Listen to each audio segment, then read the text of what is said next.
Looks like he's coming our way. Hopefully we can scare him away.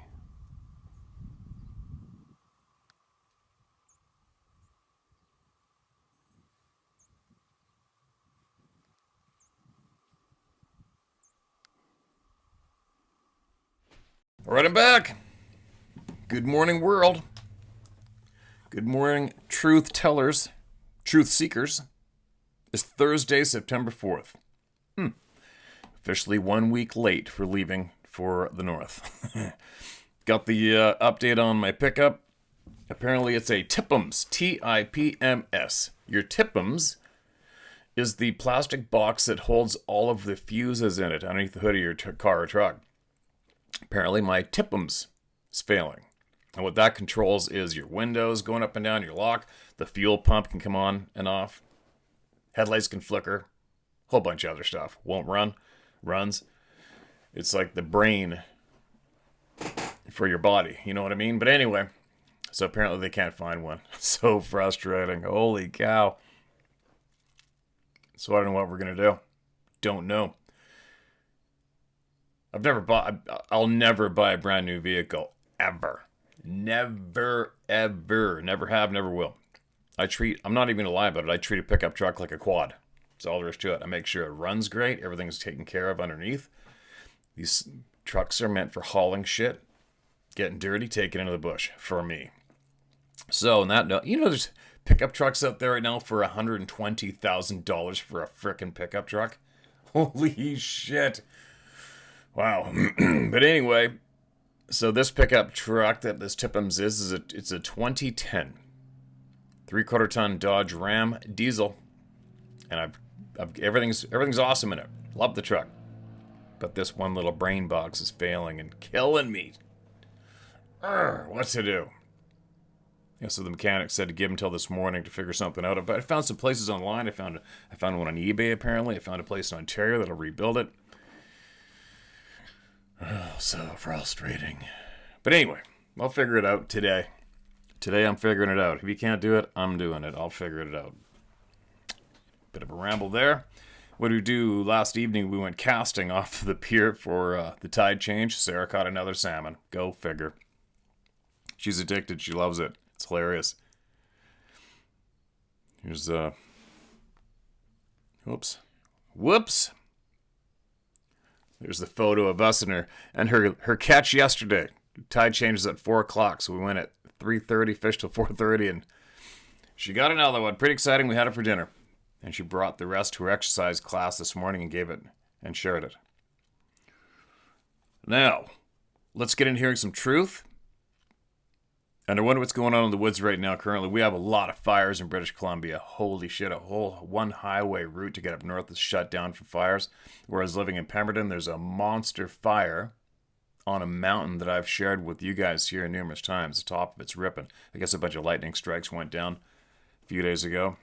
It's pretty bad. We need rain so bad. The salmon are balling up in the harbor there and not going up the river. And they're not going to go until it starts raining, and there's no rain in the horizon. But anyway, I wonder what's going on with the people that are in the woods right now currently. How many people are having experiences, right? With some of the realities that are really going on in our world. This email is titled My Story. First of all, I just want to thank you for coming out and talking about Sasquatch. You have nothing to gain and a lot to lose talking about this subject, and you're doing a lot of good helping people who have had Sasquatch experience and simply can't talk about it without social consequences. Appreciate the kind words. I live in Minnesota. Oh, so that means you're Muslim? I've been watching the news. There's some crazy shit going on in Minnesota. I live in Minnesota and I'm 30 years old. I've been hunting, fishing, camping, and recreating in the outdoors my whole life. My main passion, though, was coyote hunting. I enjoyed the fact that it gave me something to do in the dead of winter, and it helped farmers. I mention this to help you understand that I'm a person who is quite comfortable being alone at night, calling in predators. I've been doing it since I was a kid, and I don't get creeped out by it. And I have done several solo hunting trips over the years in the wilderness of northern Minnesota. Never gave Sasquatch much thought. I saw all the typical Bigfoot stuff growing up, but never gave it much of an opinion either way. All I knew was I had never seen one. Then, in June of 2016, I, along with my girlfriend and her family, went on a 6-day camping and ATV trip in the Foothills State Forest, northern Minnesota. We got there on a Friday, and it was a fairly busy weekend, but Sunday night all the other groups of campers had gone home, leaving my group to be the only ones there. All the camping spots are along the forest road, and they were all empty by 4 p.m. Sunday evening. We planned to stay until Wednesday and get a few days of the trails all to ourselves. Tuesday night, we were having a fire. The barred owls were hooting, crickets and frogs singing. Calm, clear, cool night. Then my neighbor fires up his excavator right when I start recording. Oh well. I don't think you can hear it that bad though, right? About half the group had gone to bed, leaving me and 3 others still sitting there. And when all of a sudden something vocalized about 100 yards into the woods, really loud. Like louder than any wolf, coyote, fox, you name it. It was powerful and unlike anything I've ever heard my entire life. Like very, very primate-like, but way bigger than me. It lasted for about 20 seconds straight, and when it stopped, everything was dead silent. No more owls, crickets, or frogs, just nothing but dead air. My Australian cattle dog, who's a coyote decoy dog and not afraid of shit, crawled under my chair and laid down. Everyone is looking at me for answers while my mind is racing trying to figure out what I just heard. And all I can say is, I have no effing idea. A wave of fear came over me. And not normal fear. I'm talking primal fear. Just like I wanted to go into my tent and hide my sleeping bag, and I did. Oh, like I just wanted to go into my tent and hide in my sleeping bag, and I did. Isn't that a funny human reaction? It's so common to go and hide behind some nylon cloth, cotton, whatever. Kind of comical, isn't it? Everyone followed suit after me, and we packed up and left the next day. I went on the DNR website the next day and got a list of every known animal in Minnesota and started listening to audio of their vocalizations, and I was coming up empty. Then I decided to go down the Sasquatch hole. I didn't want to, but I wasn't finding anything. I found a recording from '03 in Northern California of an almost identical vocalization, and it was titled, "As a Bigfoot Vocal." I've showed the vocalization to many people I trust, asking them what animal makes that sound, and none of them know. They just say it sounds like an ape or something like that. It really effed with me for a while, and I do go back in the woods still, now that I know these things are real. I've seen your videos for years, and when you posted that first Sasquatch video in April, it was quite a surprise that they really helped me. And they really helped me come to grips with the whole thing. It's a hard thing to get through. Coming to terms with something that isn't supposed to be real and is laughed at is indeed real. It makes you feel isolated and you have to bottle it in. Seeing these videos really puts it into perspective, and knowing there are other hunters and outdoorsmen that have experienced these things lets me know I'm not crazy or alone in this whole thing. So once again, thank you for everything. Thank you for sending me that email, and welcome to the club. You gotta love hearing that though, right? I love hearing that it helps people. That's why we're here. That's why we're here. If you've had anything happen since, my friend, you've learned anything significant that you think we may benefit from, email me. All right? Email. All right, here's another one. Fresh from the pan. Titled Fishing Trip, Asperger's, Weird Stuff and Theories. All right. Hey, Steve, I just want to tell you, we can't express how much fun me and the wife had fishing with you in June. We'll be back. And don't you forget to come see us and have a sit down in your next trip to Alabama. Hope you found good spots for the drawings. This is an updated version of a previously sent email. All right, looking forward to it. Glad to hear from you again. And yeah, we did have a hoot, didn't we? I think you're my first trip this summer. Spring. Hello, Steve. This is an update of a previous email, so if you find this, disregard the others. I'm a daily listener for years now. I'm 56 and have lived in Alabama all my life. A while back, you read my story about the tree being broken in half by no apparent force. Well, your episode mentioning your neighbor's son with autism a while back hit home for me. You asked for shares on this, so I thought I would share in hopes it may be helpful to someone. I found out in my 40s that I have Asperger's, which is on the high-functioning end of the autism spectrum. Most people don't notice unless they are trained in such matters or spend enough time around me for my quirks to show up, lol. I'm not comfortable in the spotlight, and I don't like to be around a lot of people at once. It causes me anxiety. There is such a wide range of symptoms, issues, and even gifts with this. I'm not going to pretend to be an expert, but I can tell you about me. But awareness of all this has been helpful. I'm good at math, mechanics, and art. I can fix things. I'm able to hyper-focus on things, so figuring out problems comes easy for me. I have issues when it comes to social situations. The best way I can put it is like walking into a room where everyone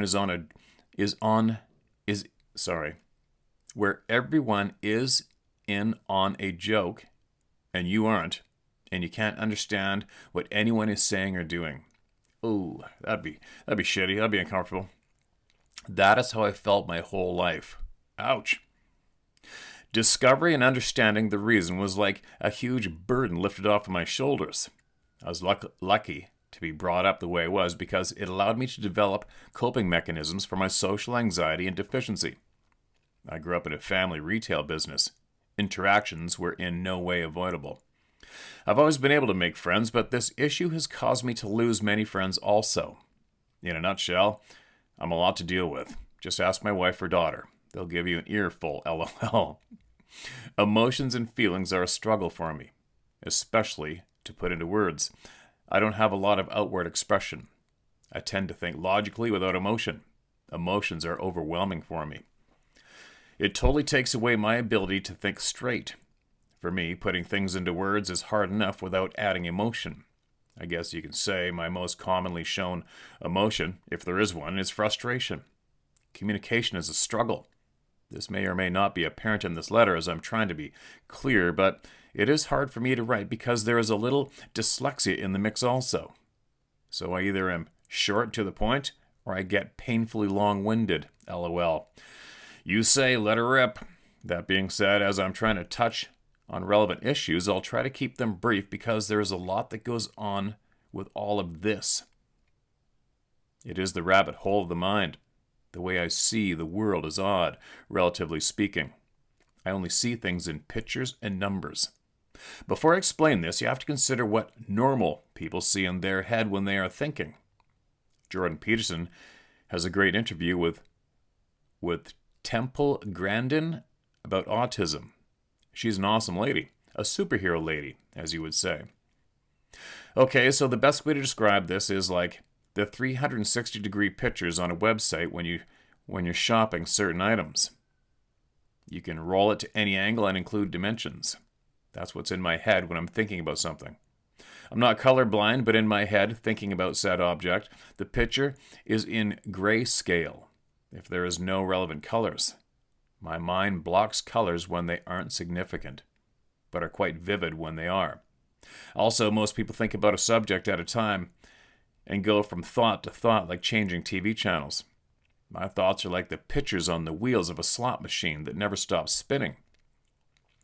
Until I have something to concentrate on that I can focus. But if I stop focusing, spin away. I make lists. It helps wrangle thoughts. That's why habits and routines give some comfort in my day-to-day, but any slight change is traumatic. My mind needs the structure. A slight change or interruption is very upsetting, and I involuntarily attempt to adhere to the previous way, even though I know it may be necessary or better. Information retention is all over the board. Mainly, if it's important, I just ask my wife, lol. I see patterns and seem to notice when things are out of place. I'm easily distracted. Insert squirrel. As I add the last quotation, it may be apparent I like to make jokes. My wife and daughter say, just because you get it doesn't that doesn't mean other people do. I've learned that it is one of my coping mechanisms for lacking depth of emotions. Now some weird stuff. It is very difficult for me to look someone in the eyes. In short, it's like I can see things. I can feel eyes looking at me. This doesn't apply to just people. In the woods, I feel every critter looking my way, even when I can't see them. And I can't have a conversation in a crowd. I hear everything and nothing at the same time. System overload, to say the least. I'll end this with a couple more things odd I've seen in the woods hunting. One time I saw what appeared to be a dust devil, like swirl of air in the woods. Leaves were swirling around, descending in a small funnel cloud fashion in the middle of the woods, with no other wind. In the winter.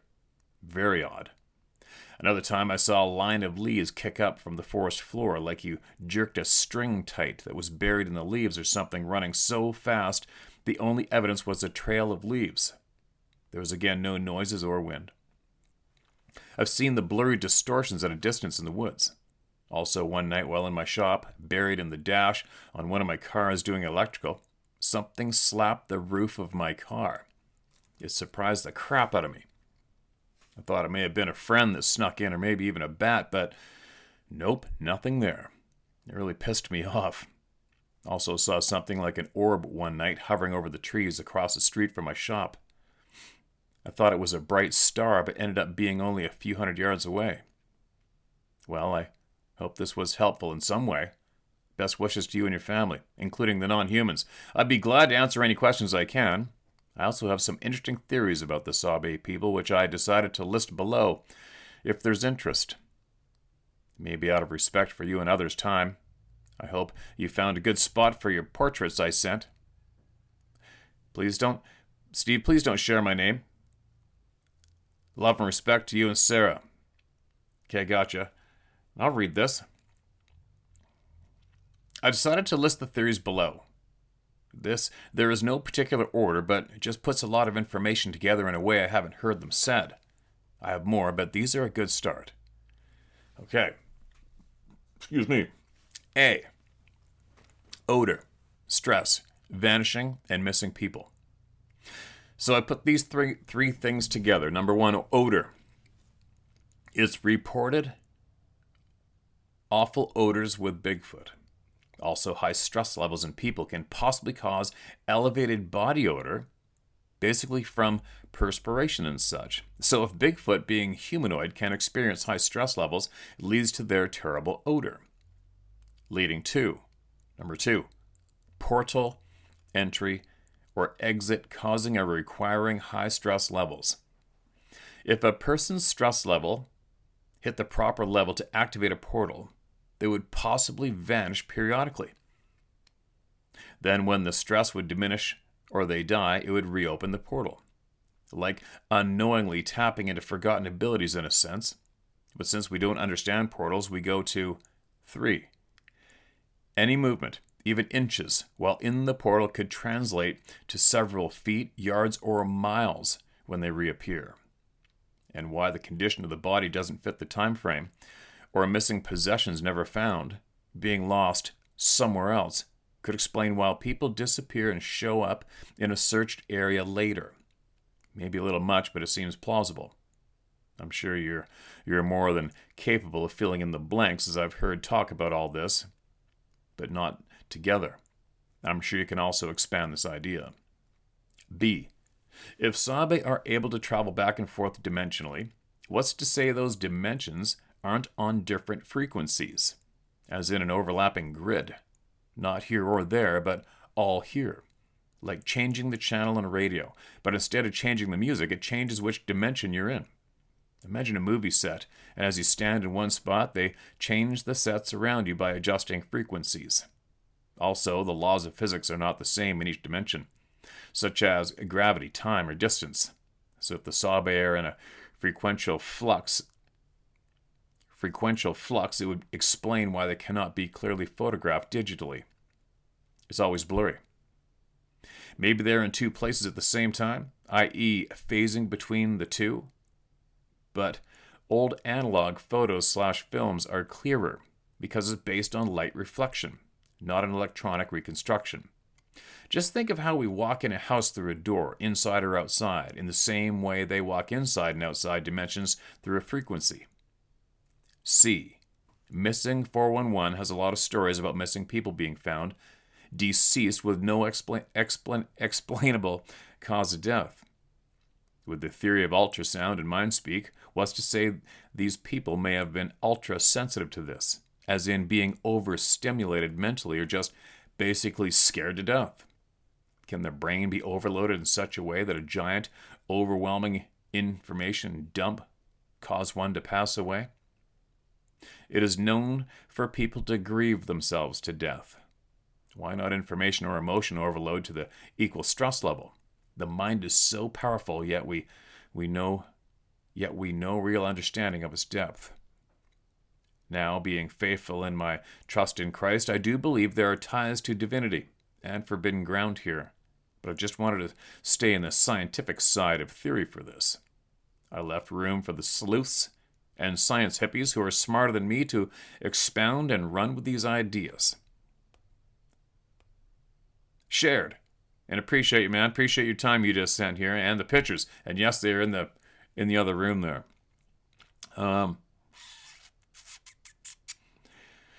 Theories thrown down. And hopefully, I'm quite sure there's going to be a lot of people here listening to you that you've helped just now with sharing what you go through in life. There's going to be some other people here doing the same thing. And I thoroughly enjoyed company with you and your wife on the boat. We had a great time. Remember, we had a lot of laughs. And let's see what the people have to say in the comment section below, right? Or who knows, maybe somebody will email in. And we'll definitely be coming to see you when we go down, like I said. Appreciate you, man. Say hi to your wife, too, please. There you go, you guys. What do you think? What do you think about that? What do you think about that? What else here? I have a short one. I don't know if it's for being shared or not. Okay, we got a guy in the military.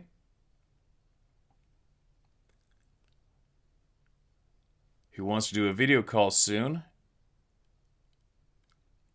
Want to stay anonymous. I know a thing or two about the Sasquatches in the Northern Americas. All right, so I'm just going to say this guy is from Belgium. All right, I'm not sure if you mean the video call, like a private one, just me and you, or for everyone to listen to without your face being on the video. Let me know. Either way, I'll mark this as look into for Sarah to email you. Interesting. So we have a professional military guy, not from North America, who knows some things and wants to talk on the sly. I'm all over it. I'm all over it. Let's do it.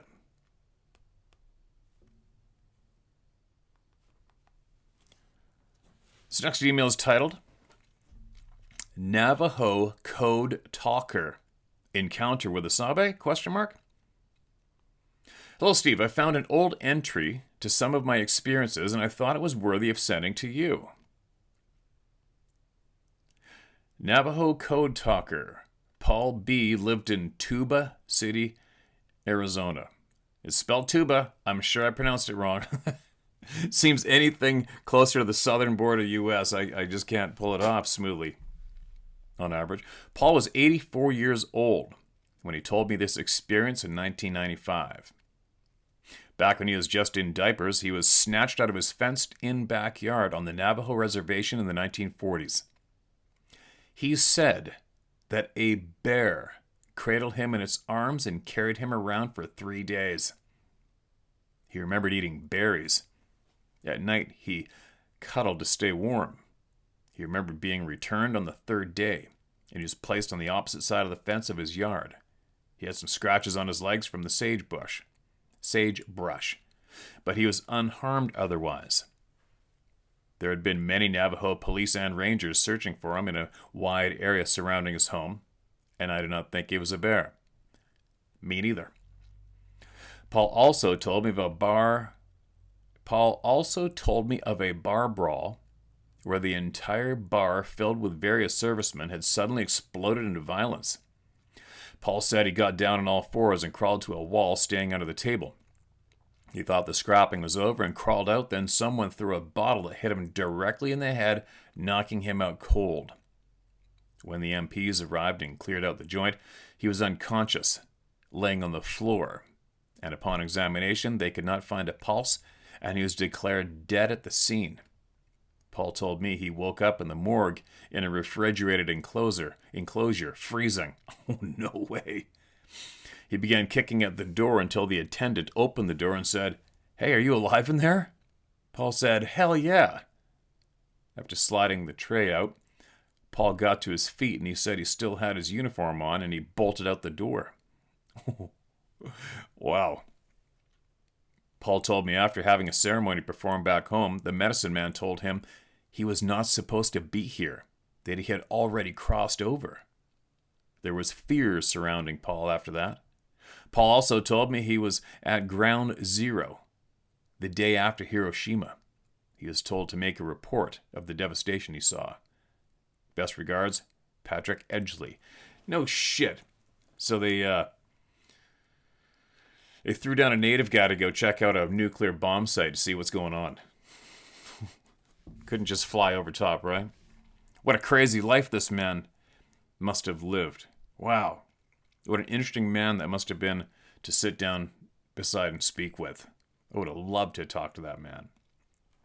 Appreciate that email, man, that share. That's really, really interesting. You imagine waking up in a morgue? in the tray, in the drawer? I'd imagine it's happened a few times, right? Excuse me. Oops. Hold on. Mark this as red. Vancouver Island, 2003. Hello, Steve. Thank you for the great apps in the YouTube channel. I fish and hunt deer and bear in New Jersey and Pennsylvania and hope to hunt and fish in BC and Alaska one day. I live in New Jersey, U.S. today. I don't tell this story to anyone, but you asked, so here it is. For what it's worth, my 2 cents.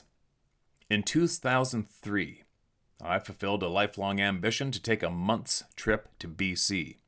I grew up in England and always dreamed of immigrating to the massive British Columbia outdoors. That summer, I was 34 years old and had hiked a lot, taking numerous UK courses. I bought extra gear at MEC Vancouver, got the ferry from Horseshoe Bay to Nanaimo, then hitchhiked up to the Parksville and Qualicum beach areas. Drank a few beers with some folks, then hitchhiked and walked into the interior around the Port Alberni area, approximately southeast of the Mount Arrowsmith Regional Park area, I believe. Well, I know where this is going. That's a bullseye. I don't scare that easily, and near always feel comfortable outdoors versus a big city. However, quite quickly after finding myself alone deeper into the forest, I felt very scared, vulnerable, and anxious. I don't recall feeling relaxed in those forests at any time, like I was being watched or tracked. At night in my tent, it was deathly quiet, except for occasional far-off screams / calls that did not sound like any animal I could recognize.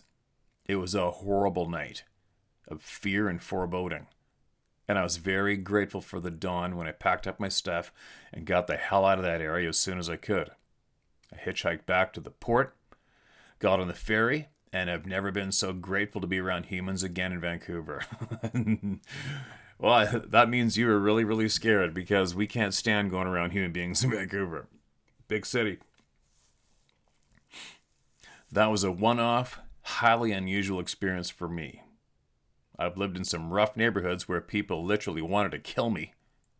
Like 5 years in Jerusalem as a civilian being rocketed by Katyushas during the Second Lebanon War, and being stalked by a pack of feral dogs in the northern Galilee, lost between two forests post-sundown, And yet, I've never felt as uncomfortable, scared, and threatened as I did in that part of Vancouver Island. There was something in that forest that had a truly frightening presence and a very heavy dark aura/energy that made all my survival instincts urge me to evacuate that area ASAP. I've never returned. Anyways, thanks again, Steve. Love your stories. Thanks for creating this online community of kindred spirits and camaraderie. All the very best, sir. Soul, you say you use your name or no? Okay, your name's Soul. Appreciate you, Soul. I'm sorry you had that. I'm sorry that's the welcoming you got to British Columbia, but you probably know by now you're not alone. I'm sure a lot of people had the same welcoming. And that basically happened in my backyard. Actually, that zone he was in, I've had in the backdrop of a video from last fall, I believe I shared with you guys. Mount Aerosmith, don't know why. It's the amount of sightings anywhere around where I'm living right now. It's ridiculous how common it is. I think you hear my neighbor crawling his excavator. You got to be able to hear that. I'll keep going. I guess I got no choice. My encounter with a Bigfoot within 10 feet. But hold on a minute. One more comment on that previous emailer. Do you notice he said he was in Jerusalem while shelling was coming down? Yet the fright that he experienced in the forests right here in my backyard was way worse. What an amazing emotion to get across to unsuspecting human beings and dogs, animals. Isn't it crazy? So far, we're batting 100 for having 100% of our combat veterans, 100% that have emailed into us have told us the same thing. The terror was way, way, way worse than any combat situation they'd experienced in the past. Ugh, right? I don't like being scared. It makes me angry if I get scared. I don't know if it's more me getting angry at me for being scared or it's just a natural reaction to being scared, getting angry.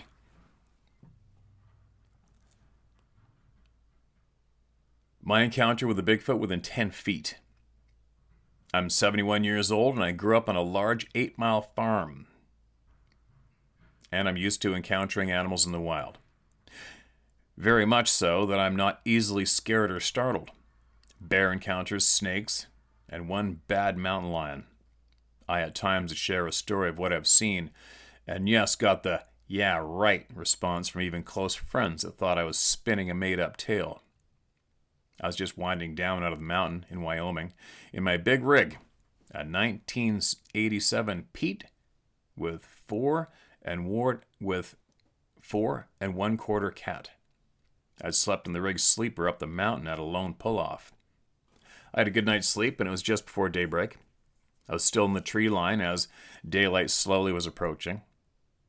And just as I was reaching the flatlands, where you could see miles of open space, I saw way off about a quarter mile ahead what to me was probably a lone person making their way, walking out of the tree line towards the road ahead. Now I was about a quarter mile away from this person, or what I then thought I was watching way up ahead. In my mind, I knew the exact place ahead where anyone could get a coffee, eat, or whatever, was about 70 miles ahead. No homes or population around for that distance. And as I got nearer and the daylight was getting better, I thought, damn, here's another hippie walking across the highway. I was still a couple hundred yards away and thought, oh well, something I never do. I slowed down thinking, well, maybe the guy needs a lift 70 miles to food and drink and a phone, etc.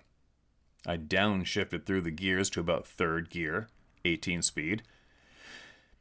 And then he had just reached the road at about the same time I was ready to push in my clutch and ease to a stop.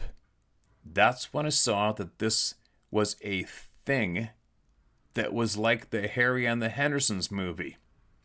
All hair, head to toe. Definitely not a person. And it stood higher than my eye level. Holy shit, right? That's a holy shit moment.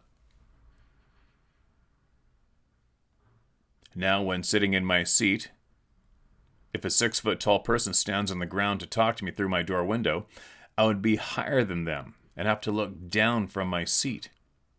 This human-shaped thing was standing flat-foot on the ground, bending over to look into my window.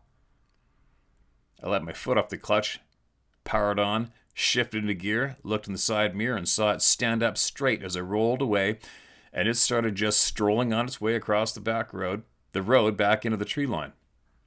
I was in more of a hurry than it was. So only when you actually see one do you find out that if you tell what you just saw to even close friends, they either laugh or think you must have been seeing things, etc. But I saw it, close enough that it could have reached in and poked me. And yes, it actually looked like the Bigfoot in the Harry and the Hendersons movie.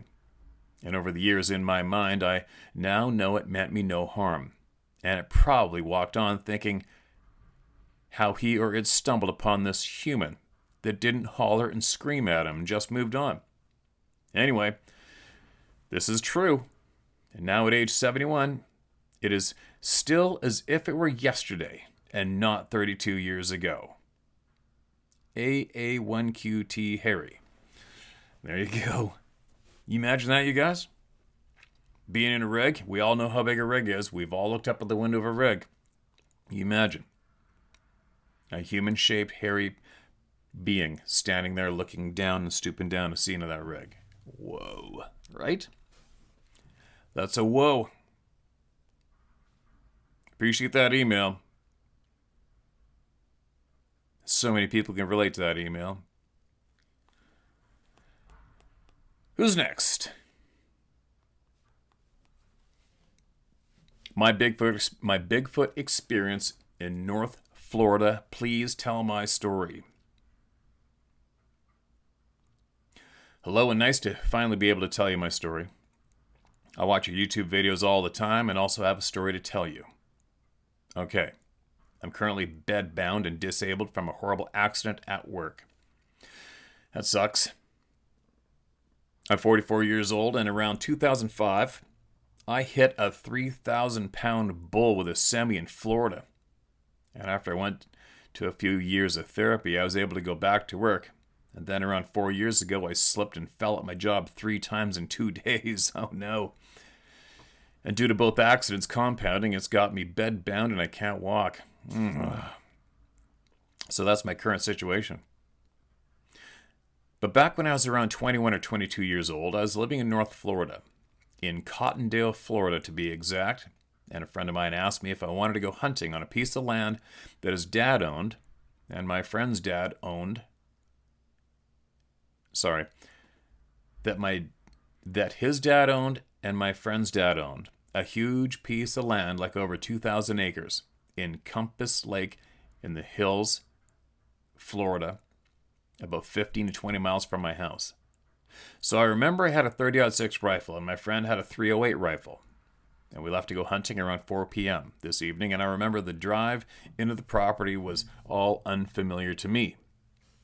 Now I've hunted in a tract close to this property before, but I still didn't know the layout of this property and told my friend just before we parked that what if we got separated and that I'd never been here before, and I was also worried because I left my truck at my house and we drove to the property where he was going to hunt in a 2-man tree blind/stand.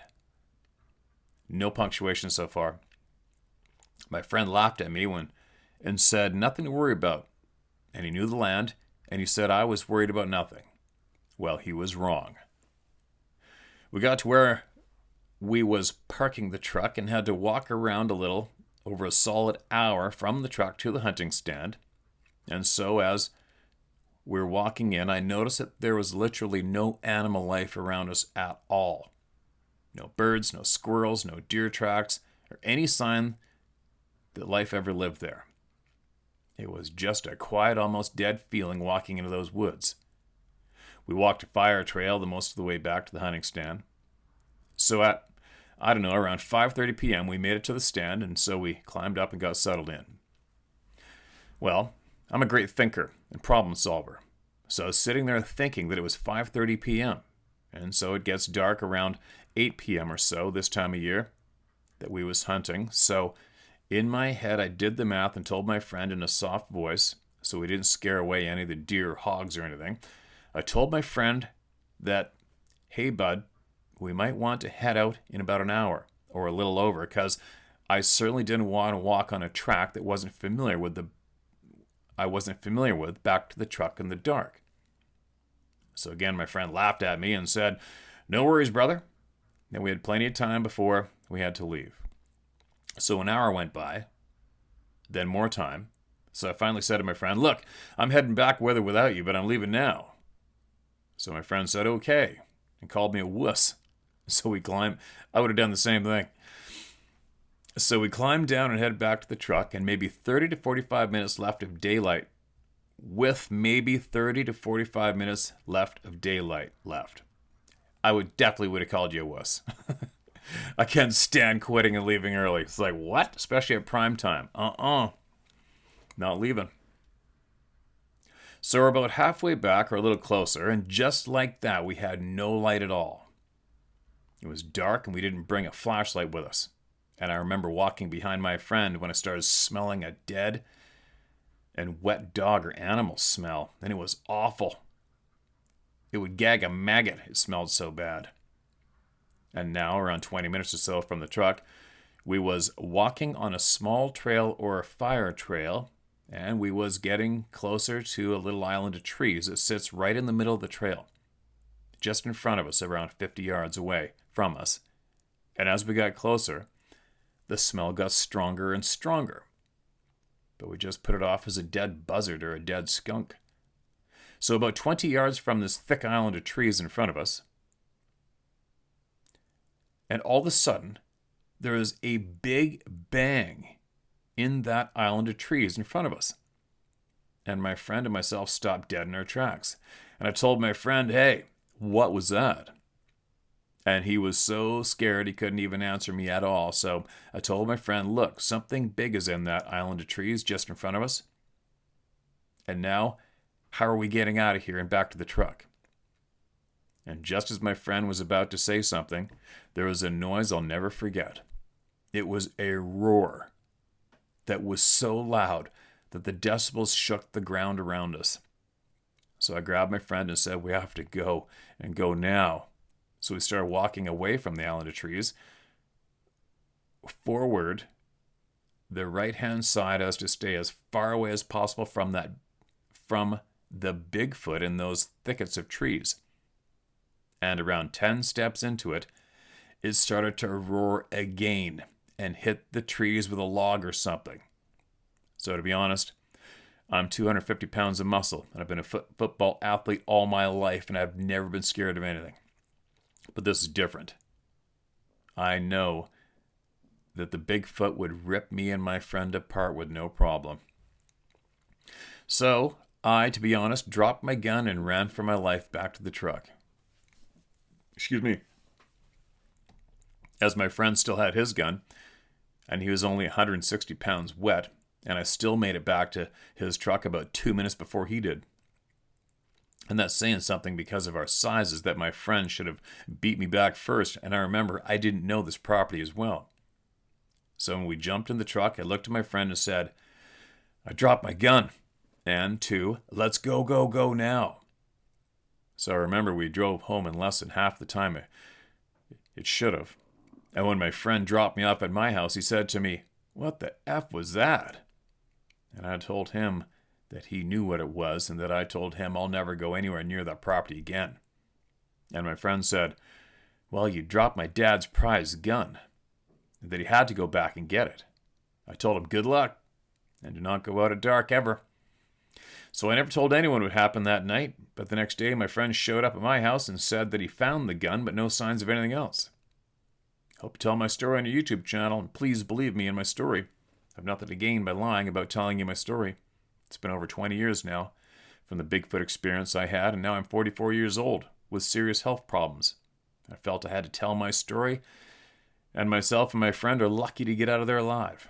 Please tell my story, and please believe me. No, I believe you, man. I believe you. If you made that up, you wouldn't have.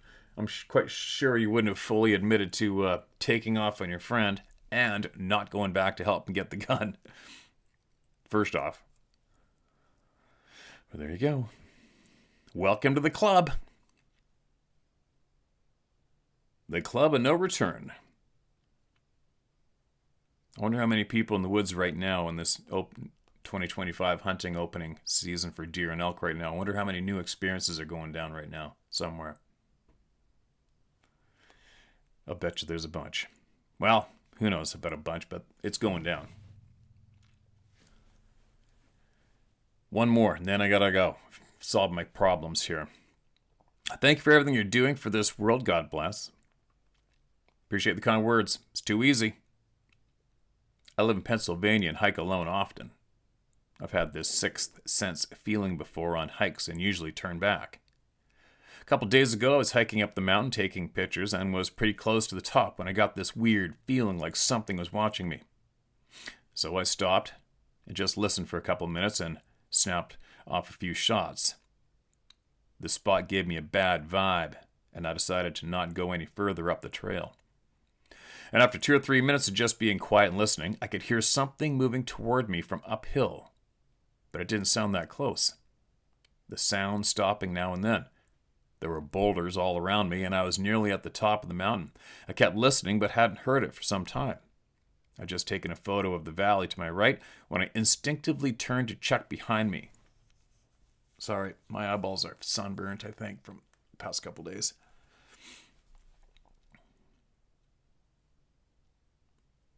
I looked to my left, which I kind of had my back to, and something quickly moved behind one of the boulders.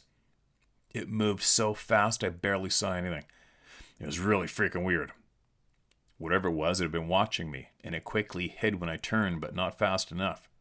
All I saw was black fur slide behind the rock. It was terrifying to have that feeling, and then to just barely see something hide from me. I know black bears could be in the area, but they're hibernating right now, and they aren't that stealthy. They don't hide from people. And I've lived here my entire life and never saw one. The weird thing is, there isn't a lot of ground cover where I was, mainly just groups of boulders buried into the mountain.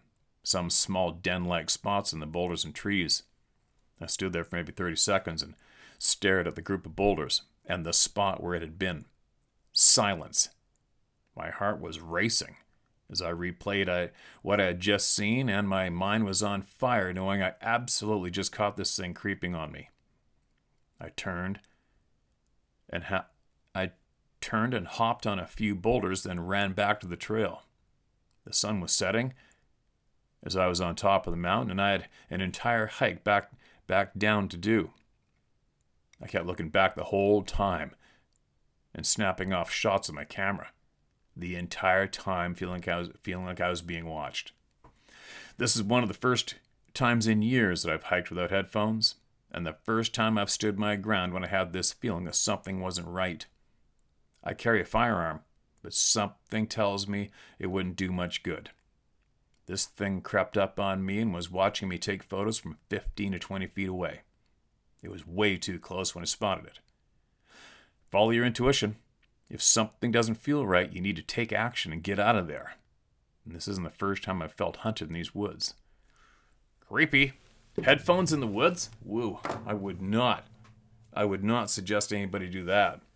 Ever. It's even pretty risky just to have headphones on in the city too, right? I saw a video a while back. Somebody had headphones on walking down some train tracks and they got pasted. You need your senses need to be alert when you're out there in the general public. Anywhere, right? You need to have all your senses on alert. That's why we got them. Keep us safe. Yeah, if any of you guys are wearing headphones in the woods, please don't do that anymore. Don't do it, okay? Don't do it. That's almost suicide in some situations, right? But anyway, that Mount Aerosmith mentioned, it's right over here. There's a way up to the top. And I know where it is. And Sarah showed an interest in hiking up there. So I think once we get this hunt done, I come back, maybe I might take her and we'll go and try and hike up there and take you guys with us. That'd be pretty cool. But we'll see, because my plans are we're going to get this hunt done, come home, and then my plan is to jump in a bush plane in the northern BC and get dropped off in Remote Lake. So we'll see what comes. But anyway, yeah, Mount Aerosmith. I'm going to go up there and I'm going to climb that sucker and have a look around. Anyway, I'm babbling. My brain's scrambling. I got things to do. Share my story at howtohunt.com. All right? And then one more quick note on Sarah's store. She's been trying to figure out this new app thing. It obviously wasn't done overnight. This is definitely collaboration between the U.S. and Canadian governments for sure. With the tariffs. Like, she ordered a skipping rope for her exercise class from the States, and there's a tariff charge on the steel wire that was in the freaking skipping rope. But anyway, we're going to do the old, well, it's just a personal gift, and to mark it down to save our American subscribers from having to pay more money. That's who's paying for this, right? Get this one. So when you fill out your package on the app, it makes it, you have to take a photo of it with the app. The photo looks at what you're sending and it decides what it's worth. Holy excuse me, shit. How crazy is that?